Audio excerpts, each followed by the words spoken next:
A teoria da bomba biótica explicou fisicamente o que acontece. E é tão lindo, é tão espetacular, é tão maravilhoso que a gente precisa, e ainda não está totalmente absorvido. Os rios voadores está, se tornou senso comum. Mas quem é que propele? Qual é a força por trás? O que empurra os rios voadores ainda não está totalmente compreendido pela coletividade. E estamos fazendo agora, de popularizar a bomba biótica de umidade.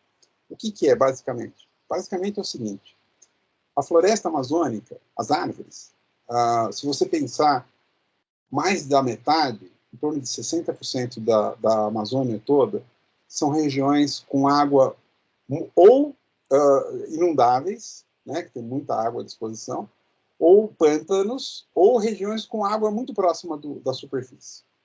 Mais de 60%. Aí você tem as áreas que a gente chama de terra firme, especialmente tanto na Serra Norte como no Brasil Central, você tem essas áreas mais de topografia mais acidentada, etc., que também, junto dos rios e igarapés, dos vales, você tem água muito próxima. E as árvores amazônicas têm raiz é um oceano de água doce embaixo da Amazônia.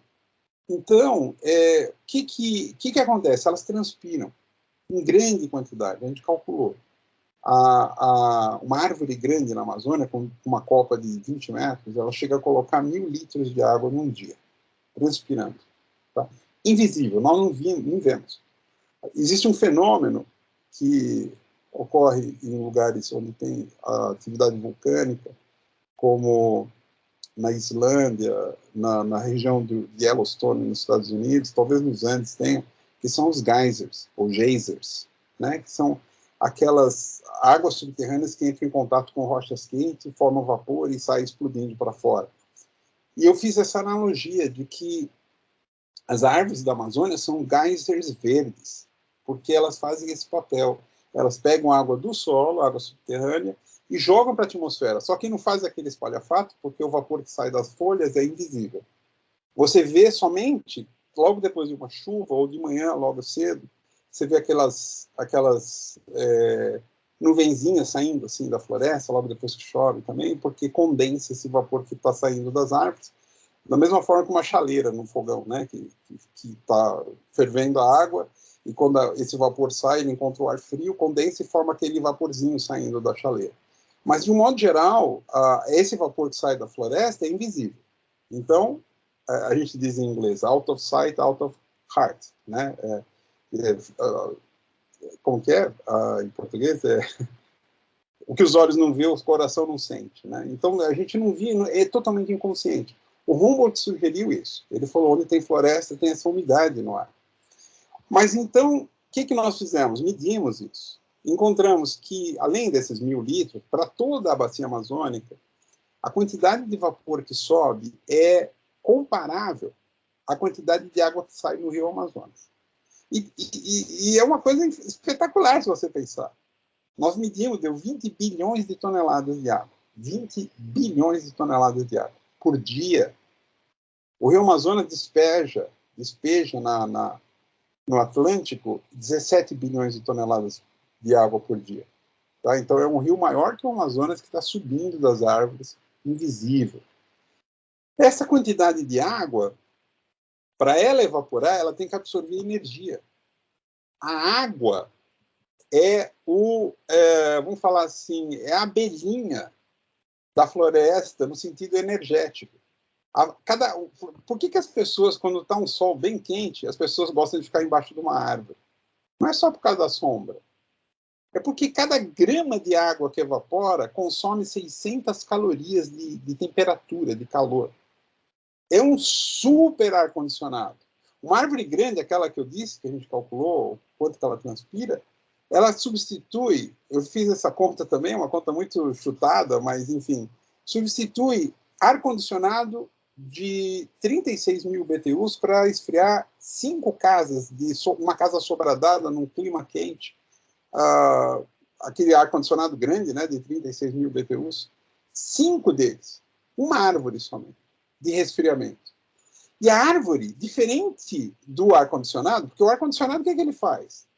Ele pega o calor que está dentro da casa, do ambiente, empacota esse calor na fase lá do refrigerante que roda dentro dele e leva para fora, e ali do outro lado da janela ele descarrega isso fora, no ar de fora. Então, na realidade, se você olhar de longe, o ar-condicionado aquece a região, porque ele está gastando energia para fazer esse bombeamento de calor de um ambiente para fora. O que as árvores fazem? As árvores fazem esse mesmo papel, porque elas empacotam o calor da superfície no vapor de água, só que o vapor de água ele não condensa logo em seguida. Ele é remetido para longe, que nem uma abelha que sai de uma flor carregada de pólen e néctar, né? Ela sai carregada, ela vai até meio dificuldade de voar. O vapor de água é uma abelha que carrega o calor da superfície para longe. Então você tem primeiro esse enorme colheitadeira de calor, que é a árvore, ela está transformando o calor em vapor. O vapor, ele não demonstra o calor. Se você pegar o vapor na mão, da atmosfera, você não sente o calor, porque está empacotado na forma física lá dentro dele. É como se fosse uma caixinha fechada. E aí ele sobe na atmosfera, chega a 4, 5 quilômetros, onde ele chega a 0 graus, e ali ele condensa. E onde ele condensa, além de formar as nuvens, libera calor. Esse calor que é liberado a 5 km de altura, que foi removido da superfície, ele está muito mais próximo do espaço. Porque a maior parte dos gases de estufa estão abaixo desse nível. Tá? A maior parte, o maior gás de estufa que tem na atmosfera é o próprio vapor de água. Tá? 66% a 82% do efeito estufa é o vapor de água. 22% é o gás carbônico, o metano, o óxido nitroso e todos os outros que a gente chama de gases de estufa. Né? O vapor de água, ninguém fala dele, porque ele é uma condição do sistema. Então, os meteorologistas vão admitir na hora. Eles vão falar, claro que o vapor de água é o maior gás de estufa. Só que ele não tem como, você não controla o vapor de água. A floresta controla.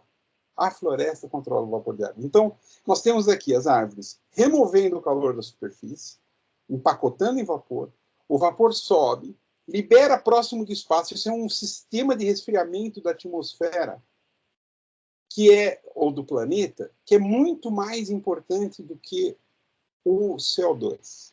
Eu não estou dizendo que o CO2 não é importante. Não estou dizendo que o carbono é muito importante, ele tem a sua importância. Mas o vapor de água é, muitas vezes, mais importante que o gás carbônico. Tá? Muito bem. O que acontece lá a 4, 5 quilômetros? Que acontece sobre a Amazônia e não acontece sobre o oceano. Ou acontece menos, né, sobre o oceano. Lá, esse vapor, mesmo que você baixar a menos de 0 graus, se não tiver sementinhas de condensação, que a gente chama sementes de condensação de nuvens, ou núcleos de condensação de nuvens, que é uma poeira, esse vapor não condensa, ele fica numa condição supercrítica, que é o caso do oceano. Se ele não condensa, o vapor, na forma de vapor, ele é um cobertor, ele está segurando o calor embaixo. Tá? Ele é um gás estufa.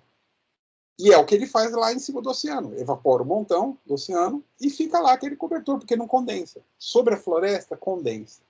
Então, uma coisa que seria detrimental, que é esse gás estufa poderoso, ficar lá prendendo o calor embaixo na terra, ele funciona ao contrário. A floresta consegue transformar um efeito que seria de aquecimento, consegue transformar em resfriamento. Ele usa o vapor como se fosse o fluido do ar-condicionado. E aí transfere esse calor lá para cima. Antes desse vapor prender o calor embaixo, ele já é condensado pelas sementinhas de condensação. E aí ele forma as nuvens refletem o calor incidente, a radiação que vem do Sol. É como se fosse um espelho, né, branco que reflete para o espaço, então diminui a penetração de calor na baixa atmosfera e na superfície. E aí você tem outro efeito, que é esse de radiação para o espaço, né, e resfriamento. E você tem a chuva. A chuva produz dois efeitos aí, a condensação.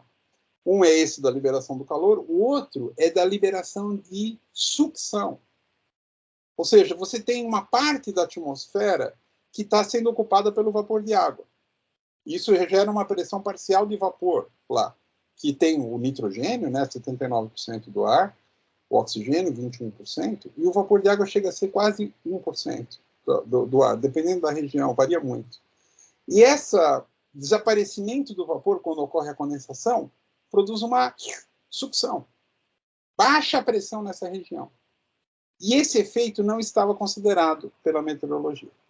É uma longa história, não dá para me contar hoje aqui, mas não estava considerado. E nós entramos com essa descoberta, vamos falar assim, né, porque não é nada exótico assim, mas é uma coisa revolucionária, porque não estava sendo considerado.